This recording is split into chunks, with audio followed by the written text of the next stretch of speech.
వర్గంలో ఏ మండలంలో చూసినా రైతులు ధాన్యాన్ని కళ్ళాల మీద పెట్టుకొని కొనుగోలు కేంద్రాలలో పెట్టుకొని ఇవాళ 20 నుంచి 25 రోజుల నుంచి మరి అది ఈ ప్రభుత్వం కొనలేక, లారీలు పంపలేక, బార్దాన్లు ఇవ్వలేక ఇవాళ రైతులు ఇంత ఎండలకు కూడా చచ్చిపోయే పరిస్థితి ఉన్నది. కానీ స్థానిక ఎమ్మెల్యే గారు కావచ్చు, అట్లాగే కలెక్టర్ గారు కావచ్చు, జేసీ గారు కావచ్చు, ఇక్కడ ఉన్నటువంటి సబ్ కలెక్టర్ గారు అధికారులు ఎవ్వరు కూడా ప్రజాప్రతినిధులు ఓట్లేసుకొని గెలిచినటువంటి ప్రజాప్రతినిధులు కావచ్చు, అట్లాగే ప్రభుత్వ అధికారులు కూడా రైతులను పట్టించుకున్న పాపాన పోలే.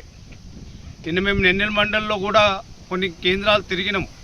అట్లాగే ఇవాళ బెల్లంపల్లి మండలంలో పోయి రైతులతో మాట్లాడితే రైతుల ఆవేదన, వాళ్ళ రైతుల్లో మాటలు, వాళ్ళ కళ్ళల్లో నీళ్లు తిరుగుతున్నాయి, వాళ్ళ బాధ చెప్పుకుంటున్నారు. ఎవరు పట్టించుకునే నాతులు లేడు.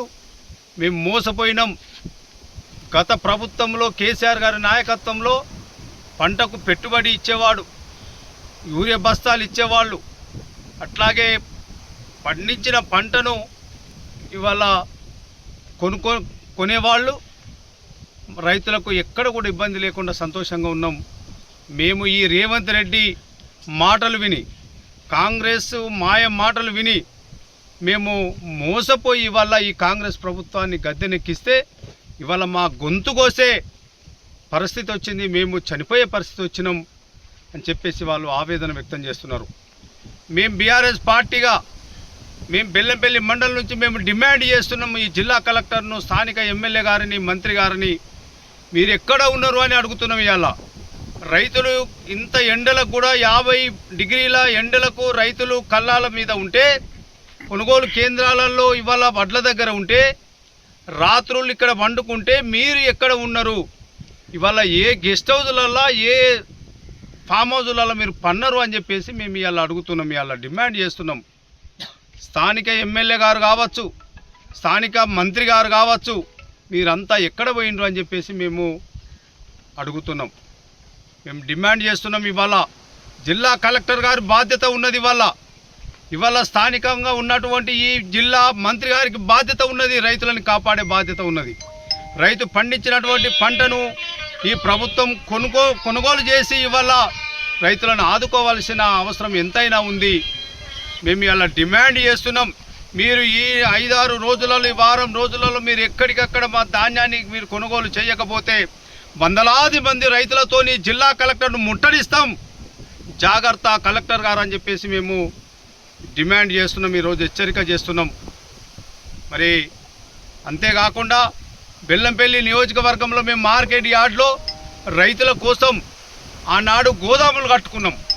ఈ ప్రాంతంలో ఉన్న రైతులు పండించినటువంటి పంటను ఆ గోదాములలో పెట్టుకుందామని చెప్పేసి మేము గోదాములు కడితే జిల్లా కలెక్టర్ గారు, జిల్లా మంత్రి గారు ఇవాళ ఓన్లీ మంత్రి గారి నియోజకవర్గం, మంచిర్యాల నియోజకవర్గం ఉన్న లారీలు ధాన్యాన్ని తీసుకొచ్చి బెల్లంపల్లి మార్కెట్లలో పెడుతున్నారు. మా బెల్లంపల్లి నియోజకవర్గంలో ఉన్న రైతుల ధాన్యాన్ని మాత్రం లారీలు పంపుతలేరు, ఎక్కడికక్కడ ఉన్నాయి. ఆ గోదాములు నిండినైతే మా రైతులు ఎక్కడ పోతారని చెప్పి మేము అడుగుతున్నాం. మీరు ఇమ్మీడియట్లీ వెంటనే చర్య తీసుకోవాలి. ఆ గోదాములు అట్లే ఖాళీ ఉంచి మా రైతుల ధాన్యాన్ని తీసుకెళ్ళి అక్కడ చేయాలి. చెయ్యకపోతే మేము వారం రోజులు గడిపిస్తున్నాం. ఈ వారం రోజులలో మీరు ధాన్యాన్ని లేపకపోతే తప్పకుండా మీ కార్యాలయాన్ని ముట్టడించక తప్పదు అనే విషయాన్ని మేము ఈ సందర్భంగా తెలియజేస్తాం. రైతులు కూడా ఆధారపడాల్సిన అవసరం లేదు. ఇలా బీఆర్ఎస్ పార్టీగా మేము మీకు అండగా ఉంటాం.